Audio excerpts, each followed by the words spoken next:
আসসালামু আলাইকুম হাজি সাহেব। ওয়ালাইকুম আসসালাম। তো হাজি সাহেব কই গেছিলেন? আমি একটু বাজারে গেছিলাম। তো হাজি সাহেব আপনার হাতে ওটা কি?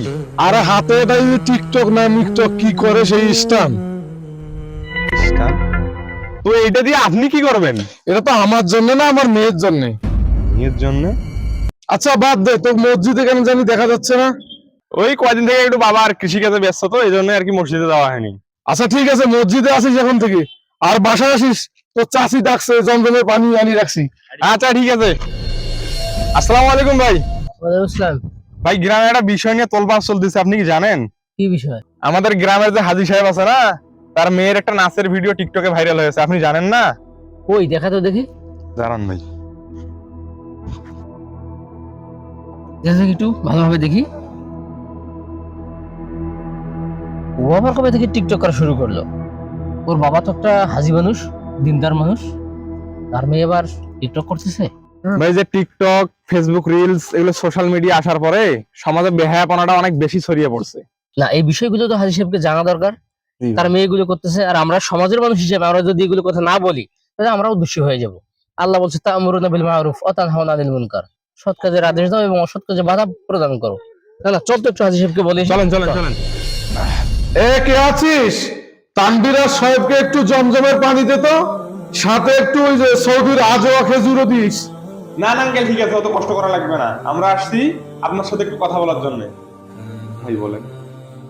আপনি জানেন আপনার মেয়ে কি করে? আমার মেয়ে? আমার মেয়ে আবার কি করলো? সে তো বাসায় নাই, কলেজে গেছে। ও তো টিকটক করে। ও মোবাইলে ওর একটা নাচের ভিডিও ভাইরাল হয়ে গেছে। বলিস কি? আলহামদুলিল্লাহ, মেয়েটা এটার জন্য অনেক কষ্ট করতেছে। আপনার মেয়ে টিকটক করে বেড়াচ্ছে, নাচানাচি করতেছে, আর আপনি বলতেছেন আলহামদুলিল্লাহ? আপনি একটা হাজি মানুষ, আপনি হজ করে আসছেন। এই যুগের ছেলে পেলে একটু একটু করবে, বিয়ে শাদী হলে ওটা ঠিক হয়ে যাবে। ঠিক হওয়ার চান্স একদমই কম। এই বিষয়গুলো ঠিক হবে তখন যখন ওর পরিবার থেকে এই বিষয়গুলো হস্তক্ষেপ করবে। তাছাড়া নিজের থেকে কখনো পরিবর্তন হবে না। এই সামান্য ব্যাপারেও আমি কি বলবো? ও আমার একমাত্র সন্তান, ওই জন্য আমি কিছু বলি না। আপনার একমাত্র মেয়ে যদি আপনাকে জাহান্নামে নিয়ে যাওয়ার কারণ হয়, তখন আপনি কি করবেন? মানলাম এটা গুনার কাজ, কিন্তু কাজটা করছে আমার মেয়ে, আমি কেন জাহান্নামে যাব? নে তাড়াতাড়ি নে, মসজিদে যাইতে হবে। দাঁড়ান, মসজিদে আমরাও যাবো, এখনো সময় হয়নি। একটু বসেন, কথা বলি। হাদিস শরীফে আছে 3 শ্রেণীর ব্যক্তি জান্নাতে প্রবেশ করতে পারবে না। তার একজন হচ্ছে মদখোর, একজন হচ্ছে পিতামাতার অবাধ্য সন্তান, আর একজন হচ্ছে দায়ুস। মদখোর বুঝলাম, পিতা মাতার অবাধ্য সন্তানও বুঝলাম, কিন্তু দায়ুস কি? দায়ুস বুঝলাম না।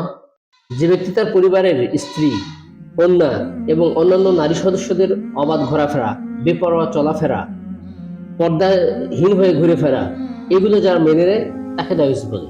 অর্থাৎ আপনার স্ত্রী, আপনার সন্তান বেপরোয়া ঘোরাফেরা করতেছে, আপনি এগুলোকে কখনো প্রতিবন্ধকতা সৃষ্টি করতেছেন না, তাহলে আপনাকে দায়ুস বলা হয়। দায়ুস ব্যক্তি হতে পারে পিতা, স্বামী কিংবা ভাই। আপনি যে আপনার মেয়ের এই যে বেহায়াপনা এটাকে মেনে নিচ্ছেন, আপনার জাহান্নামে যাওয়ার এটাই যথেষ্ট কারণ হয়ে যেতে পারে। আপনার এসব নামাজ কালাম এবং দিনদারিতা পরকালে এগুলো কোনো কাজেই আসবে না। হাদিস শরীফে আরো বলা হয়েছে, একজন বেপর্দা নারীর কারণে পরিবারের চারজন সদস্য জাহান্নামে যেতে পারে। তার মধ্যে পিতা, বড় ভাই, স্বামী, সন্তান।